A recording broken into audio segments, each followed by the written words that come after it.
नमस्ते बच्चों, अगले वीडियो में फिर से स्वागत है। आप लोग दूसरे वीडियो में देखे हैं क्वेश्चन नंबर ये 1 से 4 तक 3.2 प्रश्नावली का। आज अभी हम लोग देखेंगे इस वीडियो में क्वेश्चन नंबर 5 में कि मान निकालिए, मान कैसे निकाला जाता है। और 5 क्वेश्चन नंबर के बाद 6 में देखेंगे योज्य प्रतिलोम के बारे में। जो योज्य प्रतिलोम मतलब ये प्रतिलोम मतलब उल्टा होता है, तो इसको समझेंगे। फिर उसके बाद 7 और 8 तो ब्लैक बोर्ड पर हम लोग देखेंगे, आप लोग समझेंगे। देखिए कैसे हल किया जाएगा। क्वेश्चन नंबर 5 में मान निकालना है, तो ये प्रश्न है, देखेंगे 5 का ये 4 + -7 + -9 + 16 हल करेंगे। यानी 4 ये जोगफल करने का है। अब जोगफल ऋणात्मक संख्या भी है और धनात्मक संख्या भी है। तो धनात्मक संख्या में 4 और 16 है, तो सबसे पहले धनात्मक संख्या को जोड़ देते हैं। 4 और 16 जोड़ देंगे, तो 4 + 16 लिख देंगे, या फिर 4 और 16 को पहले जोड़ के यहाँ नीचे लिख देंगे। तो 4 और 16 कितना हो गया? 20। अब देखिए ऋणात्मक संख्या को एक साथ जोड़ते हैं, -7 और -9 जोड़ेंगे, 9 और 7 कितना हो गया? 16, तो -16 हो गया। यानी 20 में 16 घटा दीजिए, 4 आंसर हो गया। देख सीखने में यहाँ कोई दिक्कत नहीं है। आप ये 20 कहाँ से आया ये समझ सकते हैं, या दोनों को एक जगह लिख सकते हैं एक बार, 4 + 16। उसके बाद दूसरा क्वेश्चन देखेंगे बी में, -5 फिर -16 फिर +20 है। उसके बाद -26। तो इसमें भी ऋणात्मक और धनात्मक संख्या है। तो सबसे पहले क्या करेंगे कि 20 जो धनात्मक संख्या है उसको लिखें 20। अब यहाँ देखेंगे कि ऋणात्मक संख्याएं जो जो है उनको जोड़ देंगे। तो 5 है, एक 16 है और एक 26 है। तो 5 और 16 कितना हो गया? 5 और 16 जोड़ देंगे तो 21 हुआ। फिर 26 उतार देते हैं, 26। अब देखते हैं कि 20 अभी तो ये धनात्मक संख्या है, धनात्मक संख्या उतार दिए। फिर ये 21 और 26 ऋणात्मक संख्या है, इनको जोड़ेंगे। 21 और 26 क्या कितना हो जाएगा? 47। 26 और 21, 26 और 20 जोड़ेंगे तो 46 और 1 47। तो 26 और 21 47, यानी 20 में 47 घटेगा और बड़ा पूर्णांक का चिन्ह माइनस उतरेगा, माइनस उतार देंगे। अब 20 में 47, यानी 47 में 20 घटा दीजिए, तो सीधे से सीधे आ जाएंगे आप लोग। 47 में 20, 47 में 20 घटाएंगे 27 में आ जाएंगे। 27 आंसर आपका हो जाएगा। फिर अगला सवाल है आपका -10 -170 और 180 और -16। तो सबसे पहले ये 180 जो है धनात्मक संख्या को उतारे 180। फिर उसके बाद ऋणात्मक संख्याओं को जोड़ेंगे, 10 और 170 कितना हो गया? 180। उसके बाद फिर है -16 एक ठो, तो -16 भी उतारेंगे। अब देखना यह है कि 180 में 180 समान संख्या लग रहा है, यानी 0 हो गया। यानी इसको काट भी सकते हैं या 0 लिख सकते हैं। माइनस में 16, यानी -16 आंसर हो गया। क्लियर? आगे देखते हैं 8 है और 12 है, जो धनात्मक संख्या है उसको जोड़ देंगे। 8 और 12 को जोड़ के क्या करेंगे? 20 कर दिए। फिर ऋणात्मक संख्या 15 और 3 को जोड़ के क्या करेंगे? 18 कर देंगे। बचेगा कितना? 20 में 18 2। अब आते हैं क्वेश्चन 6 में, -4 का प्रतिलोम योज्य प्रतिलोम। ठीक, योज्य प्रतिलोम का मतलब जैसे संख्या का क्या होता है कि ये मान लीजिए 0 है, इधर -1 है, इधर 1 है, तो -1 का योज्य प्रतिलोम 1 हो जाएगा। ठीक, दाईं ओर जाएंगे उसी संख्या के बराबर में। और जब 1 का योज्य प्रतिलोम करेंगे तो 1 से -1 में आएंगे। ठीक, अन्य संख्याओं में भी इस पर कराएंगे उल्टा में। तो योज्य प्रतिलोम मैंने जोग का योज्य मैंने जोग होता है। अब -4 में क्या जोड़ेंगे कि 0 होगा, यानी 4 जोड़ेंगे। -4 का योज्य प्रतिलोम क्या हो जाएगा? 4। यानी -2 में संख्या रक्षा में देखेंगे कि 2 जोड़ेंगे तो कहाँ पहुँचेंगे? 0 में पहुँचेंगे। तो 0 में पहुँचेंगे तो कितना जोड़े ना? 2 जोड़े। आंसर सीधे हम वहाँ से यहाँ आते हैं इस प्रकार। तो ये 4 हो गया आंसर, -4 माइनस हट जाता है। 27 प्लस 27 है, इसका आंसर क्या हो जाएगा? -27। 100 -100 है, देखते हैं इसका क्या हो जाएगा? 100, 100 ओनली। 1 का क्या होगा? -1। तो इस प्रकार जो है ये यूज पड़ता हम समझ गए होंगे बच्चों। चलिए अब आते हैं क्वेश्चन नंबर 7 में। 7 में क्या है? पहला में एक 7 कहता है सही या गलत बताना है, या स्टेटमेंट लिखा हुआ है, कथन है। जैसे -1 का योज्य प्रतिलोम 1 होता है, 1 है, सही है। -1 का योज्य प्रतिलोम 1 होता है, 1 दिया हुआ है, या सही इसको लिख देंगे आंसर में। फिर 23 + -23 = 0 कहता है, बिल्कुल सही है कि एक ऋणात्मक एक धनात्मक है, ये घट जाएगा, एक ऋणात्मक है, तो 23 में 23 एक 0, सही है।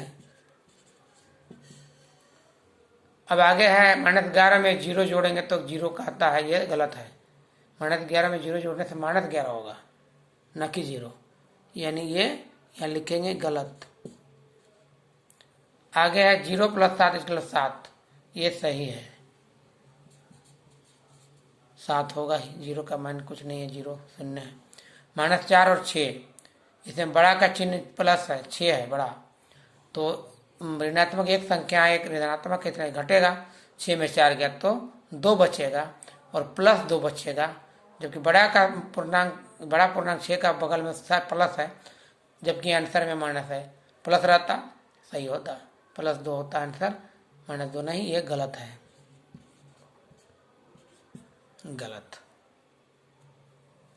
अब अगला है F में -10 और -15 = कितना बोल रहा है? 25, -25, ये सही है, दोनों ऋणात्मक संख्या है, दोनों का जोगफल ऋणात्मक ही होगा, -25 सही है। अब अगला क्वेश्चन में हम लोग आते हैं क्वेश्चन नंबर 8 में, जो बहुत ही रोचक सवाल है, जो इसमें बहुत कुछ समझ सकते हैं, आप लोग समझ सकते हैं। ये चिन्ह है प्लस का, देखेंगे ये बनाया हुआ है कॉलम, किताब में देखेंगे आप लोग, किताब में समझ लेंगे। क्वेश्चन नंबर 8 में दिया हुआ है आप लोग का, देखिए किताब में है, यहाँ देखेंगे क्वेश्चन नंबर 8 में करना क्या है, एक तो करके दिखा दिया है, बना के सॉल्व करके दिखा दिया है। ऊपर प्लस है, इसका मतलब ये जो बाएं साइड जो ये कॉलम में है और ये जो रो में है, ऊपर में बाएं से दाएं को संख्या लिखी है, और नीचे यहाँ कॉलम में जो बाएं साइड लिखा हुआ है संख्या है, ये संख्याओं को ऊपर के संख्या में प्लस का काम करेंगे, यानी 5 में जोड़ेंगे -5 तो 0, 5 में -4 जोड़ेंगे तो क्या होगा?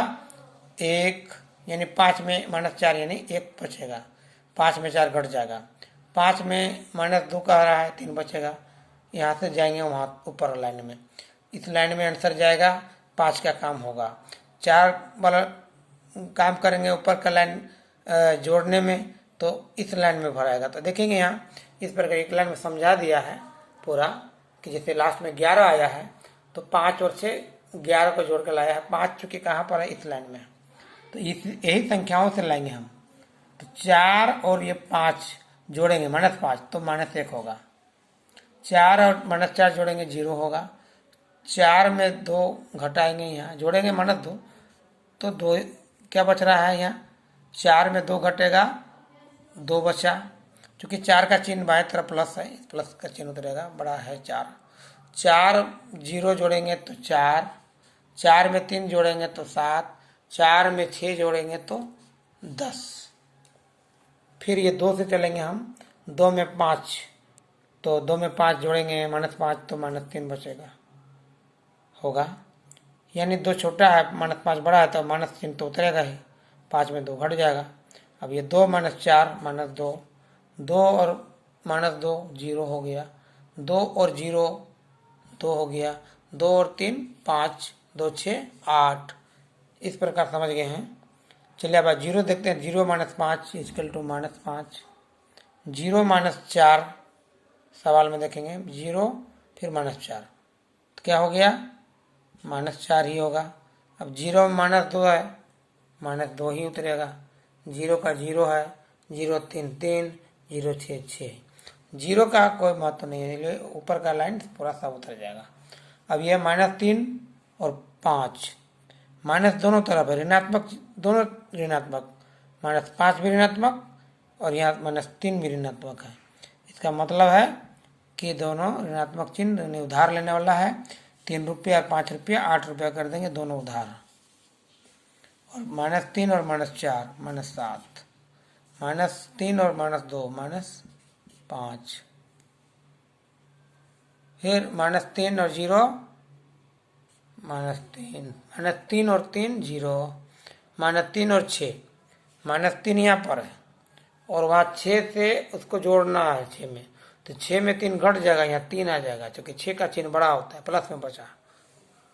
अब -6 और -5 -11, -6 और -4 -10, -6 और -2 -8, -6 और 0 -6, यहाँ -6 और 3 तो -3, जो कि -6 नीचे है जो बड़ा चिन्ह है 6 का, मैंने बड़ा पूर्णांक है उसके बगल में चिन्ह उतरेगा 3 -3, फिर है -6 और 6, यहाँ 0।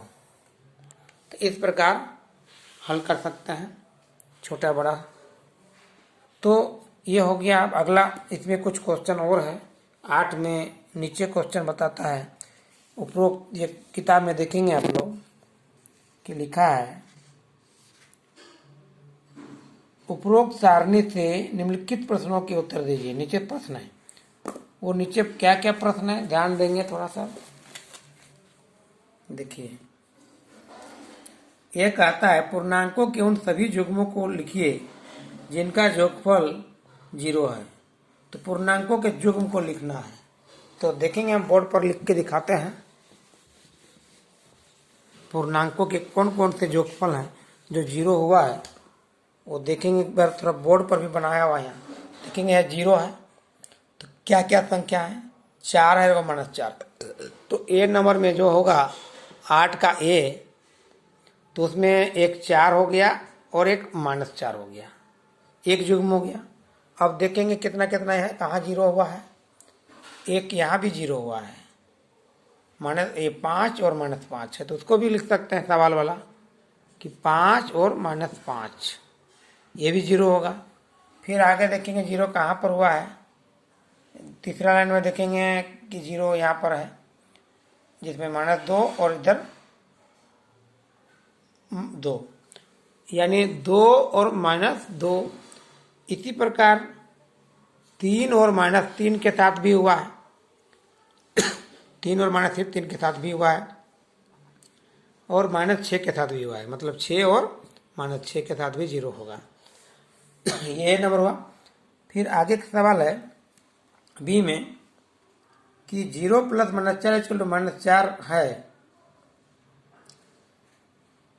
ये -4 है बी में, क्या है?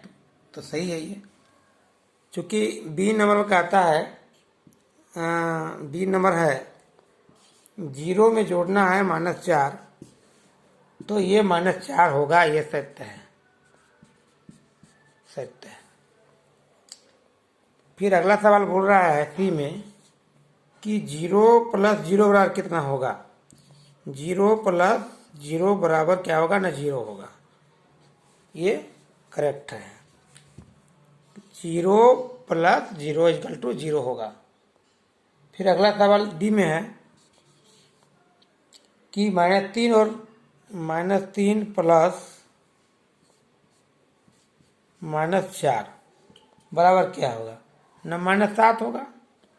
-3 में जोड़ेंगे -4 तो -7 होगा, क्योंकि -3 मतलब उधार 3 रुपया लिया गया, और -4 का मतलब क्या हुआ कि 4 रुपये उधार लिया गया है। तो ये 3 रुपया उधार और 4 रुपये उधार, टोटल उधार 7 रुपये का हुआ, यानी उधार को माइनस में लिखते हैं, -7 आंसर। एक लास्ट सवाल है ई नंबर में, वो है कि -6 + 3, यानी 6 रुपये उधार लेंगे और 3 रुपया जो है मेरे पास साथ में है, तो 3 रुपया वापस करेंगे, यानी 3 रुपया फिर भी उधार रह जाएगा, यानी इसका आंसर -3 हो गया। 3 रुपये उधार रह जाएगा, 3 रुपये मेरे पॉकेट में है, प्लस मतलब पास में जो है मेरे पास 3 रुपया है, और -6 का मतलब है कि 6 रुपया देना है। तो 3 रुपया देंगे फिर भी 3 रुपये उधार रहेगा, इसलिए बराबर बच गया 3 रुपये उधार। आंसर ये। इस प्रकार ये चैप्टर खत्म हुआ, एक्सरसाइज खत्म हुआ, प्रश्नावली 3.2 खत्म हुआ बच्चों। फिर हम लोग आप अगले चैप्टर में पूर्णांकों का व्यवकलन कैसे करेंगे, इसके बारे में 3.3 एक्सरसाइज में हम लोग देखेंगे, सॉल्व करेंगे, समझेंगे। तब तक के लिए धन्यवाद, थैंक यू।